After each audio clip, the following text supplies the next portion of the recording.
Hello and welcome to Technically Speaking, where scientists and engineers come together to chat about a common interest, share knowledge, and satisfy some curiosity. I'm Ellie, and today I'm joined by Emma and Antonia to talk about the pros and cons of cold water therapy.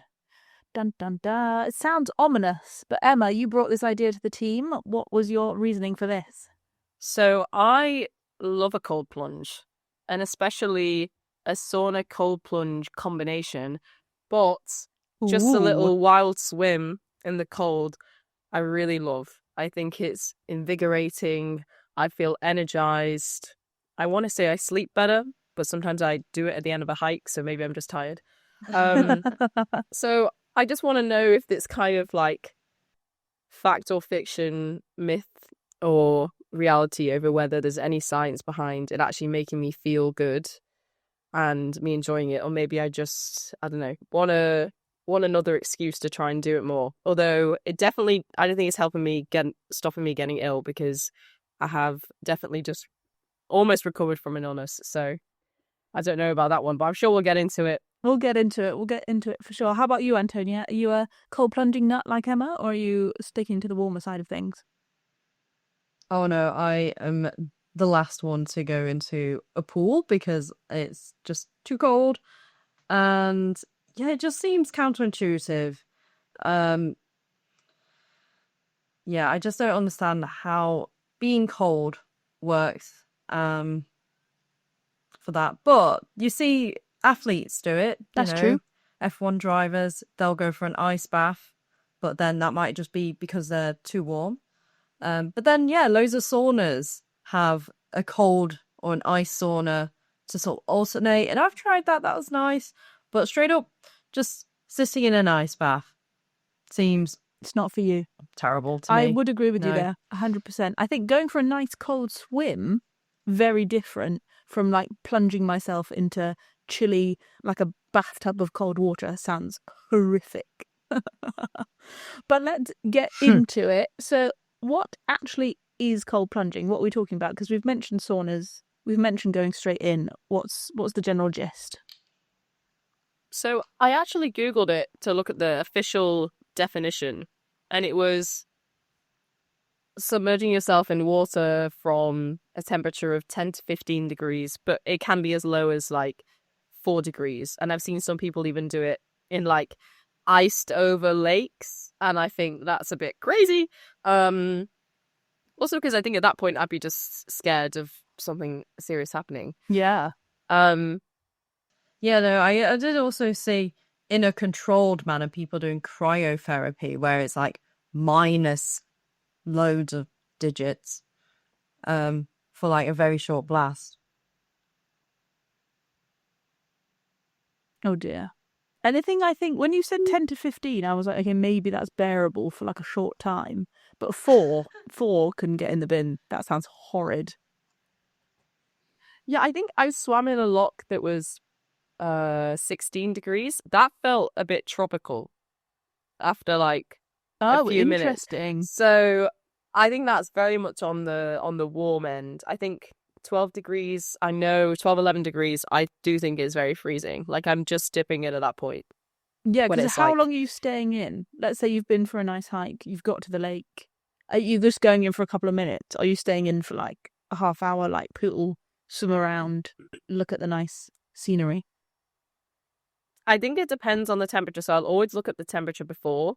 Right. Because if it is less than like 11 degrees, I think without wearing a wetsuit or anything, you're looking at like safely, you can do it for like 2 minutes. Oh, okay. So that's not proper long. short. I go based on that, yeah. And then if it's like 14 degrees there, I think you could just stay in for a while. If you're swimming and you're like producing heat, I think you can stay in for a lot more. So I think it's very fun. But especially on the sauna and then cold plunge, I feel like that is just a good day out. Yeah, I do think that is different because you get so hot in a sauna that then like you almost need the shock of the cold plunge, like, because you almost feel too hot, don't you? Then you need to like balance it out with the cold water. But having said that, I'm never the person at a spa when there's like a pulley thing with a bucket of cold water after you get out. I never pull it. I think I'll just be hot. I'd rather just be hot. But it seems smart to actually check the sea or lake temperature before you go in, Emma, because I went swimming ages ago when I was in Wales, and I thought, it's August, I'll just go for a swim in the sea. And I came out after about half an hour shivering, because it was too cold, and I think that's put me off since. I think there's also an element of like you could build up your tolerance. Like if you were doing it all the time, you would get used to it rather than just like, you know, a sunny day at the beach and you're not used to like the cold sea sort of vibes. Yeah, I wasn't expecting it to be that cold. Good old English Channel. So why are people doing this? Opposed from like, you know, the fact that it's nice to have a swim sometimes in a wild place. What about these sort of cold to hot cycles? What benefit are we actually getting? Is there any science behind this? So there have been some studies that suggest it does improve autoimmunity. I think because it's forcing your body into a certain state. I might need some more technical words for this. But obviously, yeah, if you go too far, then you actually have a hypothermic reaction, you start shivering, and then your breathing slows down and all sorts of other stuff. But if you can manage it to be a little bit, you kind of get, what's the word for it?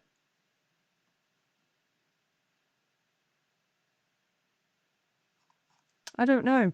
I have forgotten words. I've heard a lot that it's a circulation thing, right? The idea of getting really hot, all your vessels open, you sweat it out in the sauna, whatever, and then that like sudden constriction and then the like cycle of repeats is actually like really good for your circulation. It like forces it to sort of work harder than it normally does, maybe. And then by extension, it becomes about your heart, perhaps? It can increase your blood pressure. So that can be good for clearing cholesterol. But I suppose if you constrict it for too long, then you could block them, which would be bad. I mean, rarely is increasing your blood pressure a good thing to do. But I guess in some circumstances it can work. It's only temporary, you know, for like minutes. Okay. So for short burst, then it's not too bad. But yeah, it's also about what temperature your whole, like your actual skin reaches. So if it, you know, we're so sensitive to temperature that if you get to like, if your skin temperature reaches 35 degrees C, then you should probably stop. Like, you know, only a difference of like 2 degrees. Because otherwise you might start suffering like dizziness or lose consciousness.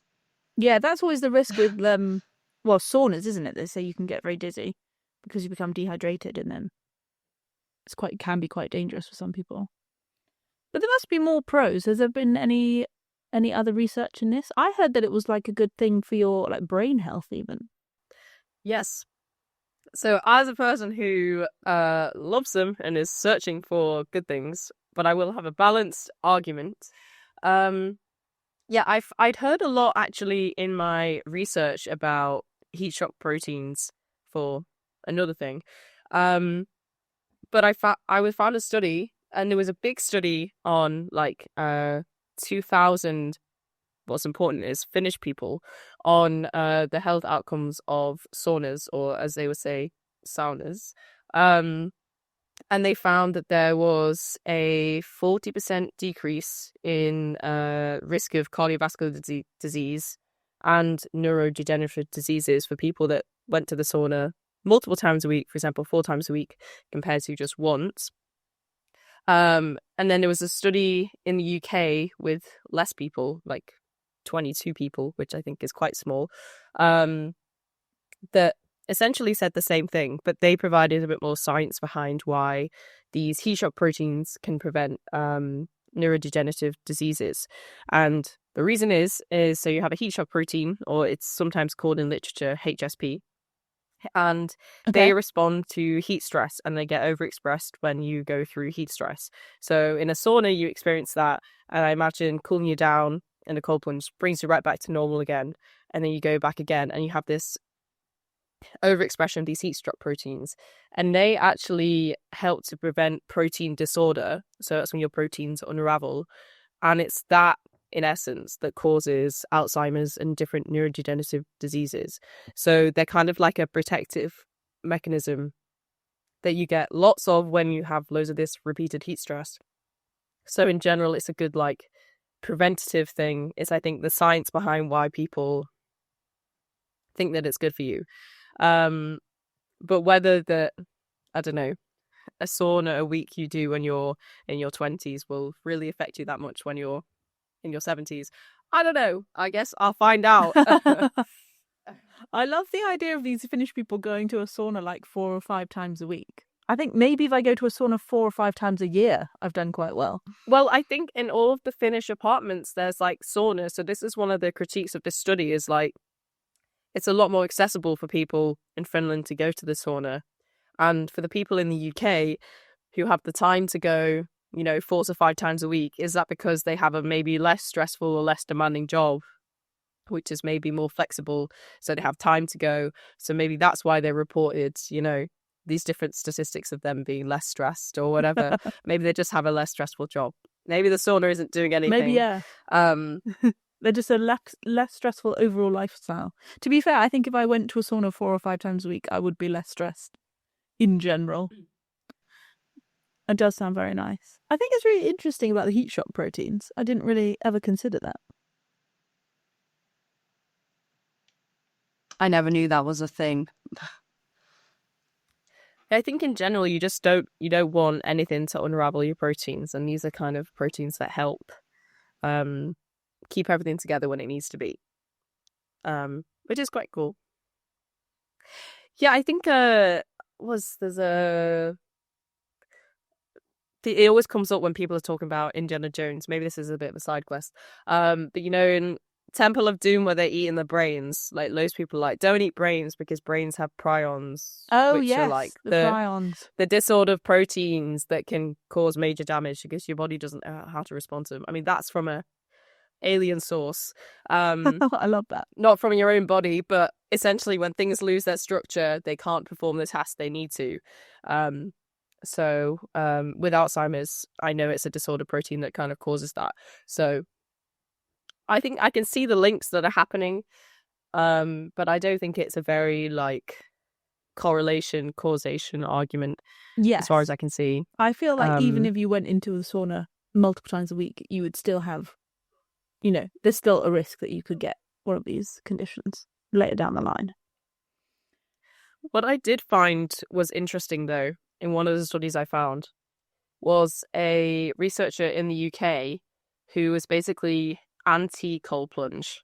Oh. Because he was saying that cold water triggers 2 different responses. So you have a diving response, which is just when you're submerged in water, you essentially, you don't hyperventilate. Your breathing rate starts to slow down, your heart rate slows down because you're like, I need to preserve this oxygen. And that happens... Or preserve your heat. Yeah, that happens only when you hold your breath and you immerse your face in water.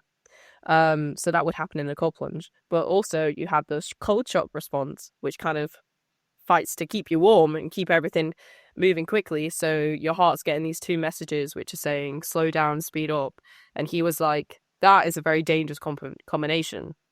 Yeah. Because you can lead to what's called dysarrhythmia is probably not the right word, but arrhythmia. Yeah, where your heart beats out of sync. And so he was like, this is very, very dangerous. And so cold plunges are a no. But I'm like, what if I do it and I just don't dip my head in? Oh, that's true, because I never considered being fully submerged. I was thinking neck down at the most. Ideally, toe down. Well, there was a case of where a lady died during a supervised cold swimming session in the UK, and she had no prior health conditions that would suggest that it was dangerous to her, and I think it was because of the shock to her heart. Well, the arrhythmia. I guess, yeah, it's just your body sort of trying to combat those two, like you just explained, like factors? Because anyone going in cold water goes, and then suddenly your breathing changes, doesn't it? Yeah. Yeah.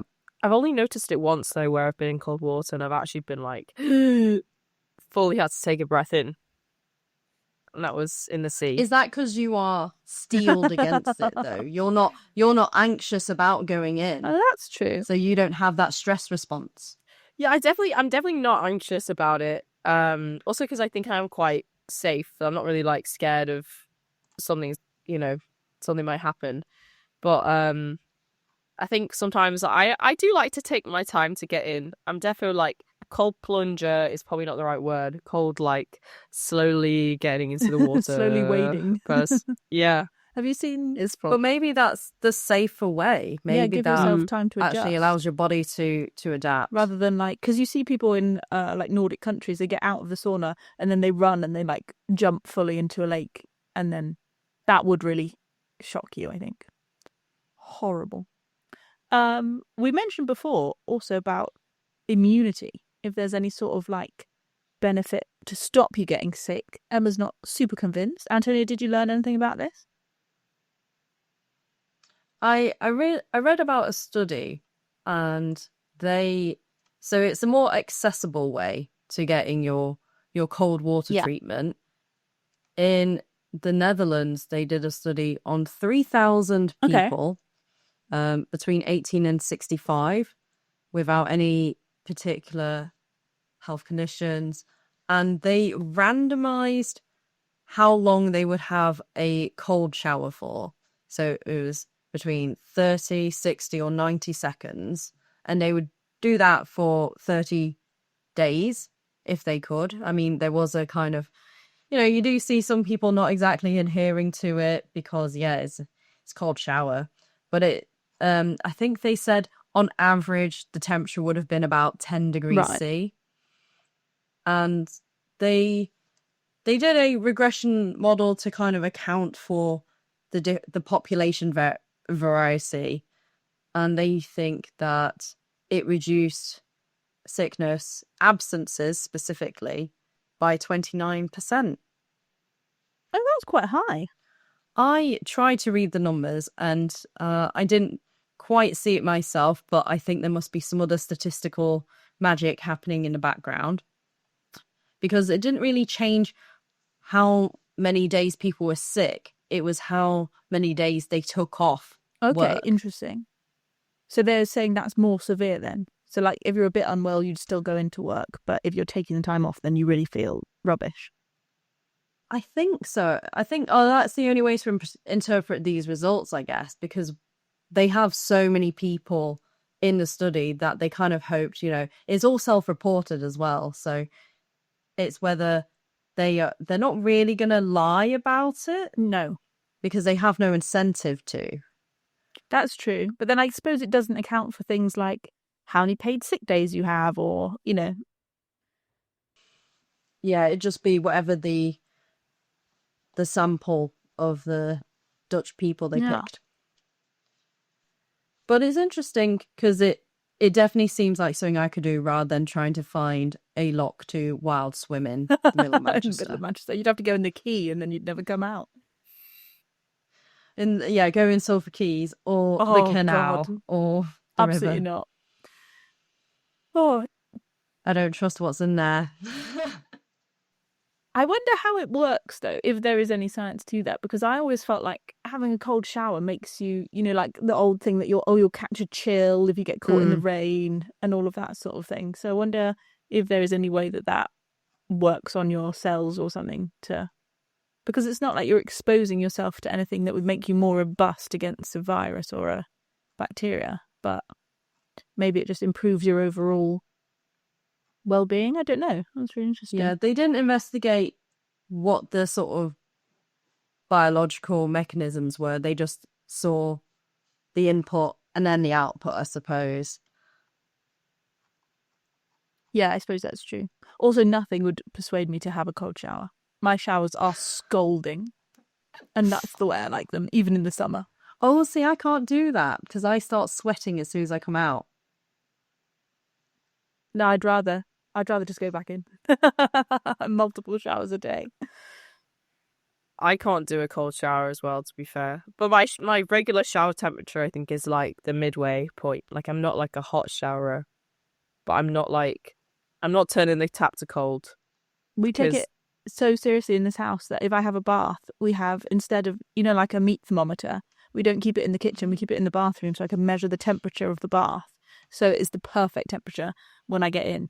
And I think most people would find that actually too hot. What is the temperature?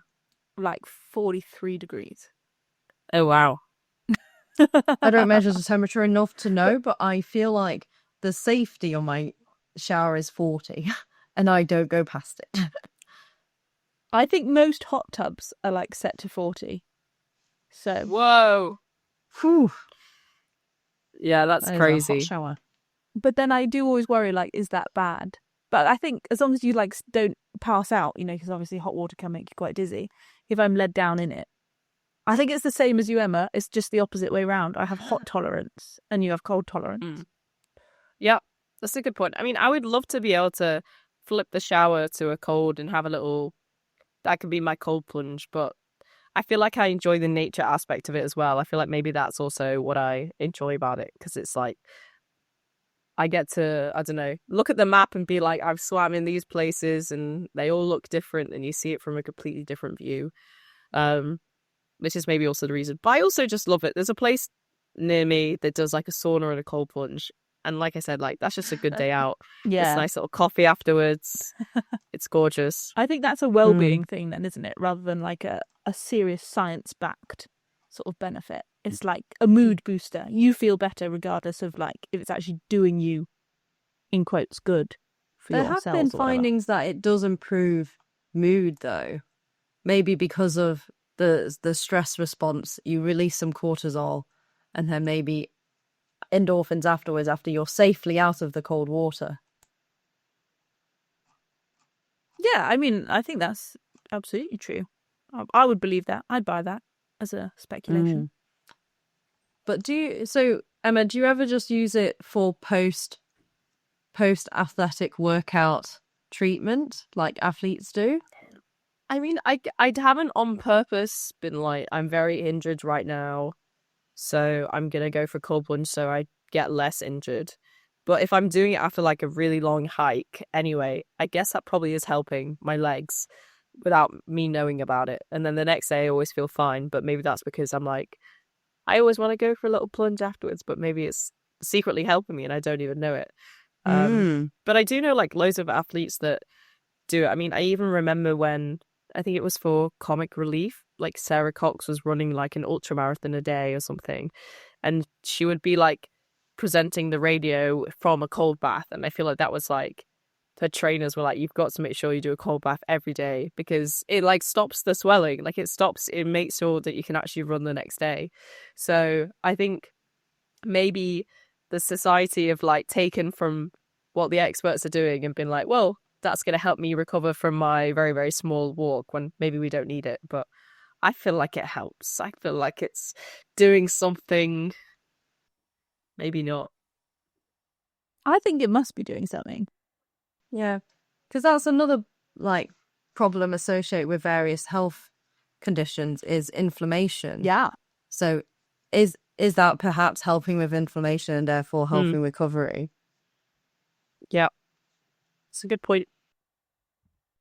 Is there any like science on this about muscle atrophy or, anything like, because I just remember that really hot race in Singapore and George Russell is like sweating so much and he looks horrendous, like really grey, and he gets straight in that cold plunge in Drive to Survive.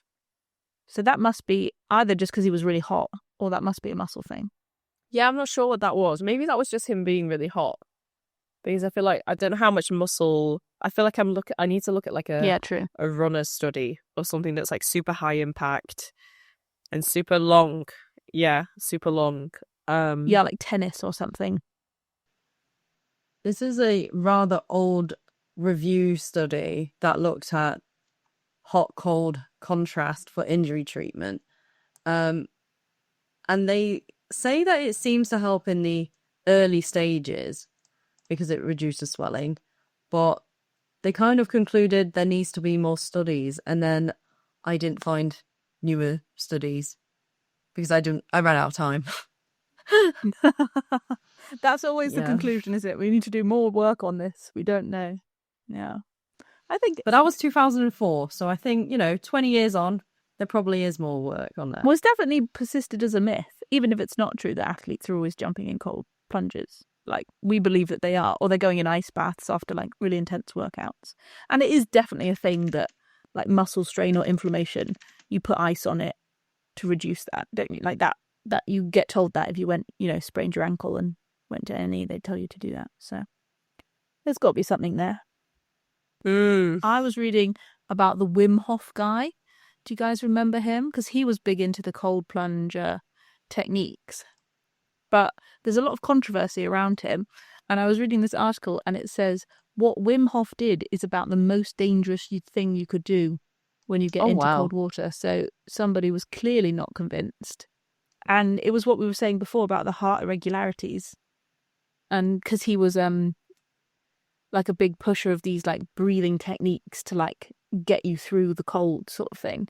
But I think that combined with the cold water was actually very dangerous. And it like sort of forces you to hyperventilate. That doesn't sound good. Is quite scary. Yeah, especially if you start hyperventilating in water, what are the chances you might accidentally start swallowing that water? Yeah, I guess that's also a thing that could happen. I think this was more like I don't know if he was going all the way under or if he was like sitting in the bath for a very long time, but either way, it wasn't potentially a good idea. It sounds like if you're going to do this, maybe do this with someone else and in a measured way. Yeah, I think because there was even cases of people drowning that were doing his method, and then it was people sort of went off the idea quite understandably. I think there's also a part of me though that thinks, okay, so I really enjoy it as we've mentioned. I find it very fun and like invigorating.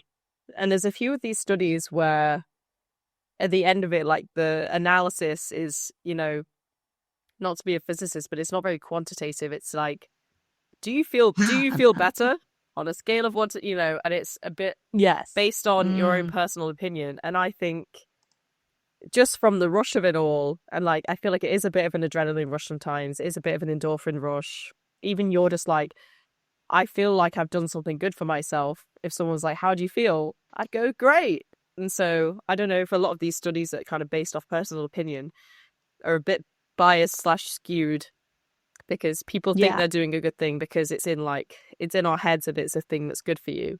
So yeah, I don't know. I think some of the sources are not very trustworthy, to be honest.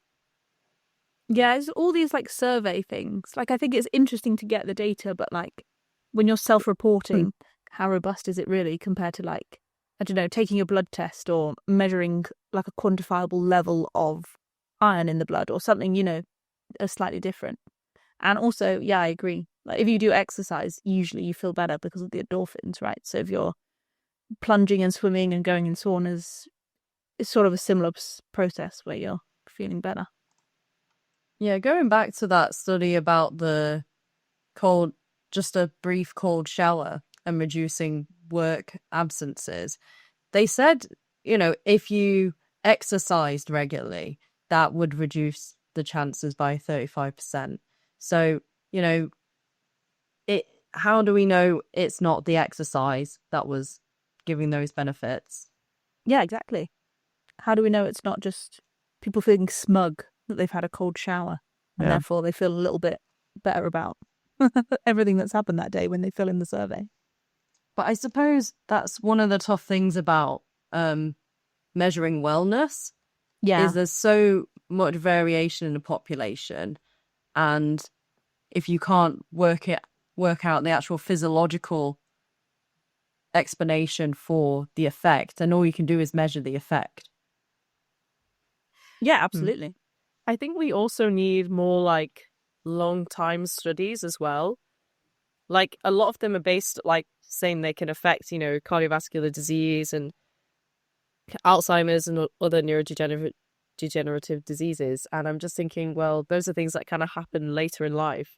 It would be a bit too amazing if there was a study about people that had consistently made this change, their whole lives, if there was a significant difference between them. But then it would have to be between, like, a twin. It would have to be like a biological person that would have the same risk factors as them. So I think it's actually really hard to even do that kind of study. Also, does it like wear off? Like if I now went in the sauna 3 times a week for the next 10 years, but then when I got to like 55, I never went in the sauna again.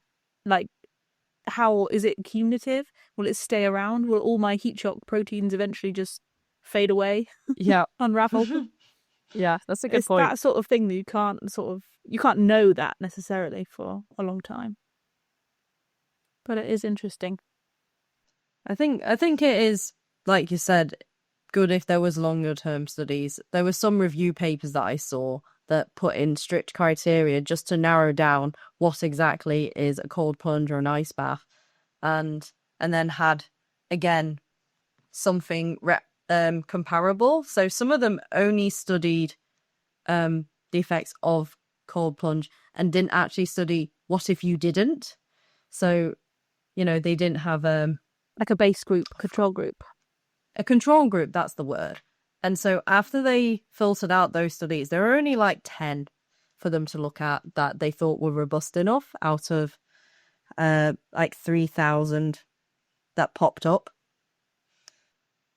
Yes, they found 3,481 studies, 109 that they thought they would actually review the text of, and they ended up leaving out the rest and keeping 11 to look at because they didn't meet the study design criteria. So there is not enough information. Yeah, I think it is hard. We need more studies. The solution to every episode, I think. We need more research, more long-term research. But we have covered a lot of things. I think we've covered sort of the different sort of ways you could do it. You could have a post-sauna dip. You could go straight into a cold lake if you were aware of your surroundings and what that might involve. There probably are some health benefits. I think a loose conclusion can be drawn that maybe your cardiovascular health, potentially your muscles might recover better. Maybe you would even have a slightly lower risk of developing one of those diseases that we talked about. But we couldn't say for sure, I think, at this time. And as ever with reading things on the internet about cold plunges, just have a little bit of common sense, a little bit of caution before you go jumping in freezing lakes in winter. And we will see you again for another episode very soon. Bye! The views expressed in this podcast belong entirely to the person that said them. They do not represent any industry or organisation. If you enjoyed listening to these views, it would really help us out if you could rate us, leave a review and tell a friend. This podcast was sponsored by no one, but if you're interested in funding us to continue to have frank discussions about science and engineering, please get in touch.